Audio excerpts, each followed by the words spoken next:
Assalamualaikum warahmatullahi wabarakatuh. Perkenalkan, nama saya Syifa Aulia dengan NPM 2023 14500 789. Perkenalkan, nama saya Delia Putri Salsabila dengan NPM 2023 14500 790. Kami dari kelompok 9 ingin mempresentasikan tentang keluarga dalam Islam. Pertama-tama, keluarga itu apa sih? Keluarga merupakan suatu struktur masyarakat sebagai wadah khusus dan tempat pertama kita dalam bertumbuh kembang serta belajar.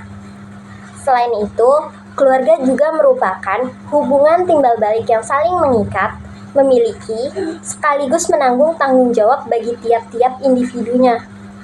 Maka dari itu, rasa saling tersebut harus berdasarkan agama, sehingga hubungan dan kedudukannya terarah dengan benar, tidak serta-merta hanya kepuasan semata. Menurut ajaran Islam itu sendiri, keluarga merupakan suatu ikatan yang di dalamnya terdapat tanggung jawab dan sekaligus rasa saling memiliki dan saling mengharapkan atau reciprocal expectation satu sama lain. Maka dapat disimpulkan bahwa keluarga ialah suatu struktur masyarakat yang paling mendasar yang dijalankan dan dibangun atas dasar hukum kaidah Islam, bukan hanya sebagai pemuas nafsu dan perasaan. Salah satu kisah menceritakan bahwa ketika Adam sendirian di awal hidupnya, ia merasa kesepian sehingga Allah menciptakan sahabat lawan jenisnya, yaitu Hawa, yang kemudian menjadi istrinya. Lalu setelahnya menciptakan keluarga baru atau generasi-generasi baru. Syariat Islam mengatur kecenderungan naluri manusia untuk berkeluarga agar tidak menjadi liar, kejam, dan tidak berharga melalui pernikahan.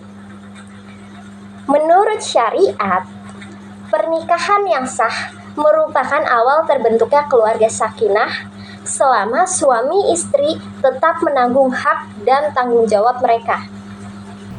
Menurut Al-Faruqi, Islam menciptakan perempuan dan laki-laki untuk prinsip-prinsip yang berbeda namun saling melengkapi. Peran ibu sebagai pengatur rumah tangga dan pengasuh anak, sedangkan ayah sebagai pencari nafkah dan pemikul seluruh tanggung jawab. Oleh karena itu, adanya hak dan tanggung jawab antara suami dan istri, anak dan orang tua sangat diperlukan agar terjadi komunikasi kemasyarakatan yang baik atau disebut muasyarah bil ma'ruf, sehingga tercipta rasa cinta dan kasih. Dan mereka, para wanita, mempunyai hak yang seimbang dengan kewajibannya menurut cara yang ma'ruf, sedangkan para suami mempunyai satu tingkatan yang lebih daripada istrinya, dan Allah Maha Perkasa lagi Maha Bijaksana. Quran Surat Al-Baqarah ayat 228. Adab orang tua terhadap anak yaitu membantu mereka berbuat baik kepada orang tua, tidak memaksa mereka berbuat kebaikan melebihi batas kemampuannya, tidak memaksakan kehendak kepada mereka di saat susah, tidak menghalangi mereka berbuat taat kepada Allah Subhanahu wa Ta'ala, dan tidak membuat mereka sengsara disebabkan pendidikan yang salah. Selain itu juga ada adab anak terhadap orang tua. Pertama, memandang orang tua dengan pandangan yang baik dan tidak tajam. Kedua, tidak memotong perkataan orang tua. Yang ketiga, tidak duduk saat orang tua berbicara dengan berdiri. Yang keempat, berkata baik dan sopan pada orang tua. Yang kelima, melaksanakan perintah orang tua dan meninggalkan larangannya selama bukan dalam kemaksiatan kepada Allah. Keenam, tidak membohongi orang tua. Ketujuh, meminta maaf pada orang tua apabila salah dan memaafkan orang tua apabila bersalah pada kita. Yang kelapan, membantu orang tua dalam kegiatan sehari-hari. Kesembilan, mendoakan orang tua dengan doa-doa yang baik. Dan yang kesepuluh, merawat orang tua dengan sepenuh hati di masa tuanya. Pemeliharaan anak atau juga disebut pengasuhan anak, atau Islam menyebutnya sebagai hadanah. Walaupun secara terminologis, para ahli hukum mengartikan istilah hadanah sebagai mengasuh atau mendidik anak yang belum mumayyiz atau belum dewasa, atau yang kehilangan kecerdasan karena tidak mampu memenuhi kebutuhannya sendiri. Merawat artinya melindungi atau menjaga kepentingan anak serta melindunginya dari segala sesuatu yang merugikan dirinya sendiri. Mendidik berarti membekali anak dengan pengetahuan mental dan jasmani serta akal budi yang berguna untuk pemecahan masalah-masalah dalam kehidupannya. Sudah menjadi kewajiban orang tua untuk mengasuh dan membekali anaknya dengan pendidikan yang berkualitas di bidang imtak dan iptek agar terjadi keseimbangan antara kecerdasan intelektual dan spiritual pada anak tersebut. Islam pada prinsipnya menyerahkan tanggung jawab memelihara, mendidik, dan mengasuh anak kepada orang tua. Orang tua menurut Islam juga bertanggung jawab untuk mengawasi, melindungi, dan memberi pelayanan yang baik serta layak untuk mencukupi kebutuhan anak. Tanggung jawab ini bersifat permanen dan berkelanjutan hingga si anak mencapai batas usia hukum sebagai orang yang mampu memenuhi kebutuhannya sendiri. Naluri menyayangi anak merupakan suatu kemungkinan yang lahir bersamaan dengan manusia dan hewan. Allah menjadikan naluri ini sebagai salah satu landasan alami, psikologis, dan sosial sebagai besar makhluk hidup. Karena kasih sayang merupakan landasan terpenting dalam pertumbuhan dan perkembangan psikologis dan sosial anak, maka keluarga khususnya orang tua mempunyai tanggung jawab untuk memberikan kasih sayang kepada anaknya. Dalam agama Islam, memperlakukan dengan baik para lansia dan mengajarkan metode supaya mereka tidak dianggap sia-sia dan tak bernilai oleh masyarakat. Dukungan terhadap para lansia dan penghormatan terhadap mereka adalah hal yang ditekankan dalam Islam. Nabi Muhammad SAW bersabda, penghormatan terhadap lansia Muslim adalah ketundukan kepada Tuhan. Beliau menegaskan berkah dan kebaikan abadi bersama para lansia kalian. Dalam Islam, penuaan sebagai tanda dan simbol pengalaman dan ilmu. Para lansia memiliki kedudukan tinggi di masyarakat khususnya dari sisi bahwa mereka adalah harta dan ilmu dari pengalaman serta informasi dan pemikiran. Oleh sebab itu, mereka harus dihormati, dicintai, dan diperhatikan serta pengalaman-pengalamannya harus dimanfaatkan. Nabi Muhammad SAW bersabda, hormatilah orang-orang yang lebih tua dari kalian dan cintai serta kasihilah orang-orang yang lebih muda dari kalian. Kesimpulan, Islam memandang pernikahan sebagai sebuah sarana untuk membentuk sebuah keluarga yang menjadi dasar tauhid, yaitu niat Allah untuk menciptakan sebuah keluarga agar petunjuknya jelas, kokoh, dan bermanfaat, yaitu dengan pemenuhan tugas setiap anggota keluarga agar hak-hak anggota keluarga lainnya dapat terpenuhi. Serta Islam mengajarkan peran-peran individu. Hubungan keluarga memiliki keterkaitan satu dengan yang lainnya, sehingga sebagai anak maupun orang tua memiliki kesadaran yang penuh untuk menciptakan sebuah keluarga yang sakinah, mawadah, dan warahmah, dengan tidak mengabaikan hak dan tanggung jawab anggota keluarga yang masing-masing harus dipenuhi. Terima kasih. Wassalamualaikum warahmatullahi wabarakatuh. Sekian video dari kelompok 9 dan kelompok 10. Sekarang kita buka sesi tanya jawab yang ingin bertanya. Silakan.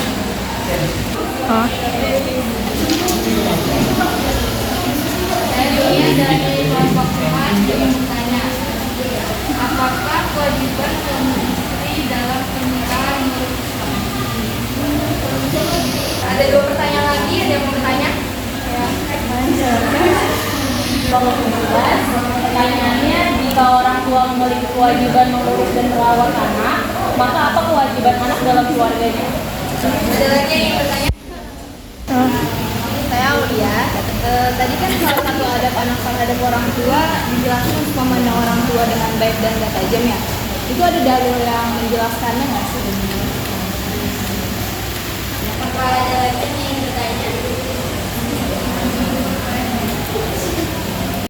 Kami dari kelompok 9 ingin menjawab pertanyaan dari salah satunya tadi, apakah kewajiban suami istri dalam pernikahan dalam Islam?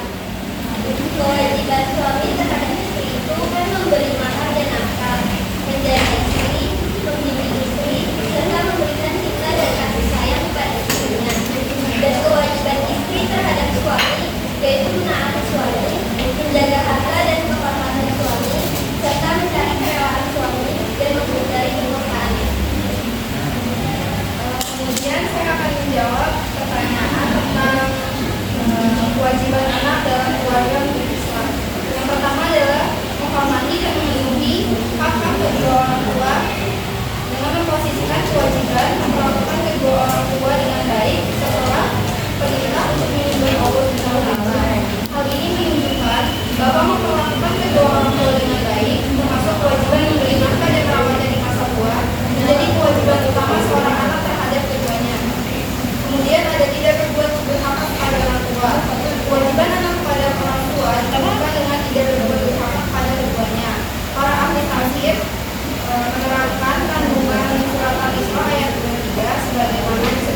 memiliki kewajiban untuk mendoakan kedua orang tua agar keduanya dikasihi Allah Subhanahu wa taala sebagaimana mereka mengasuhnya di waktu kecil.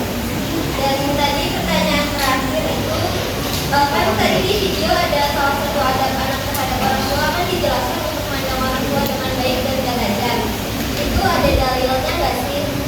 Ada dalam Quran surat Al-Isra ayat 24 itu berartikan dan katakanlah kepada keduanya perkataan yang mulia dan rendahkanlah dirimu terhadap keduanya dengan penuh kasih sayang. Serta ada dalam riwayat hadis Al-Bukhari dikatakan jika para sahabat berbicara dengan Rasulullah, mereka merendahkan suara mereka dan mereka tidak membantah tajam sebagai bentuk pengagungan terhadap Rasulullah. Sekian jawaban dari kelompok 9. Assalamualaikum warahmatullahi wabarakatuh.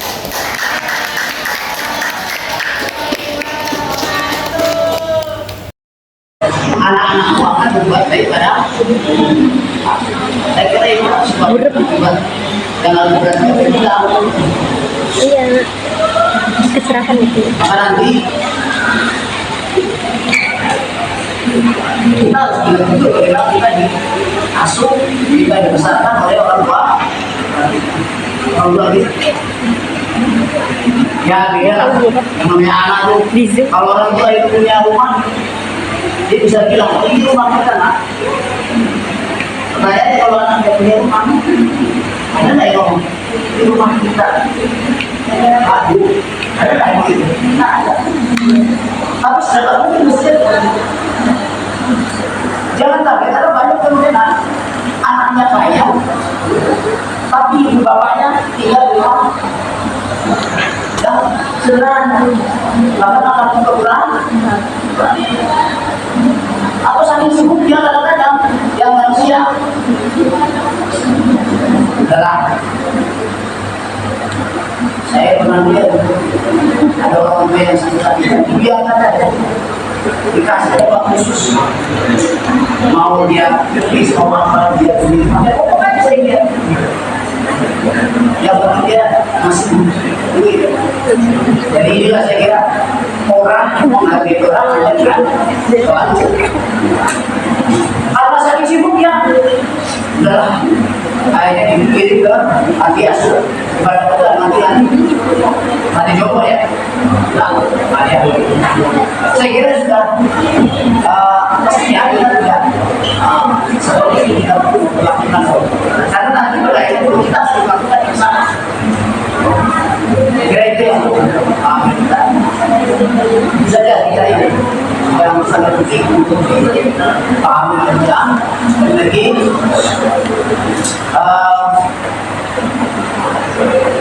apa namanya tadi saya katakan peradaban itu muncul dan tumbuh mulai dari bulan kalau keluarga baik kalau keluarga baik berkualitas satu sama lain menjalankan hak dan kewajibannya dan penuhian apa namanya memperhatikan haknya maka pada akhirnya itu akan menjadi modal untuk apa namanya terbentuknya masyarakat yang juga berkualitas.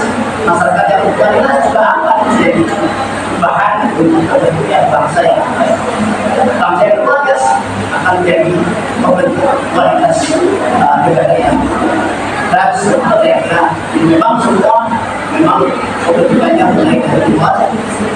Karena itu maka kita tahu keluarga kita ada fungsi ekonomis, fungsi biologis, fungsi apa sosial, fungsi agama dan semua nilai-nilai termasuk nilai-nilai masyarakat, termasuk nilai-nilai Pancasila mestinya juga mulai internalisasi, mulai dari luar dan kita melihat betapa perbedaan-perbedaan politik di dalam dua bangsa ini juga tentu bagaimana mengilapinya sangat mempengaruhi bagaimana perbedaan-perbedaan politik dalam dua satu hal kalau ada perbedaan di dalam dua termasuk soal pilihan politik maka musyawarah berlatihlah untuk dialogkan itu Tanyanya begini, ayo kita mau apa? Kita keluarga bangsa ini mau kemana ya? Tujuannya kemana? Kan gitu. Apa yang kita inginkan? Nah, setelah itu baru tentukan kriteria calon pemimpin yang tentu bisa menjalankan atau menunjukkan apa yang kita ingin. Baru setelah itu kita tentukan orangnya. Jangan kemudian kita tentukan orangnya baru berpikir tentang kriterianya, baru berpikir mestinya apa sih yang kita harapkan dari pernyataan ini. Cita-cita kita, keinginan kita apa, siapa dengan kriteria seperti apa yang bisa ditunjukkan. Barulah seperti itu nanti akan bisa mengurangi maka namanya sekian bisa menjelaskan sekian banyak berbeda. Dan kalau memang sudah berbeda, misalnya ini kalau kita lihat 3 calon ini, kalau kita pilih 3 calon ini, saya lihat kalau kita pasar ada namanya brand image ya. Branding ya. Kalau saya lihat Pak Ganjar brandingnya di Pak Mahfud apa? Pemberantasan korupsi. Brandingnya. Kalau Pak Prabowo brandingnya soal pertahanan. Kalau Pak Anies brandingnya apa? Brandingnya tidak sumber daya kamu. Kamu pilih yang mana? Penegakan hukum, pemberantasan korupsi, pertahanan, atau apa namanya investasi di sumber daya kamu.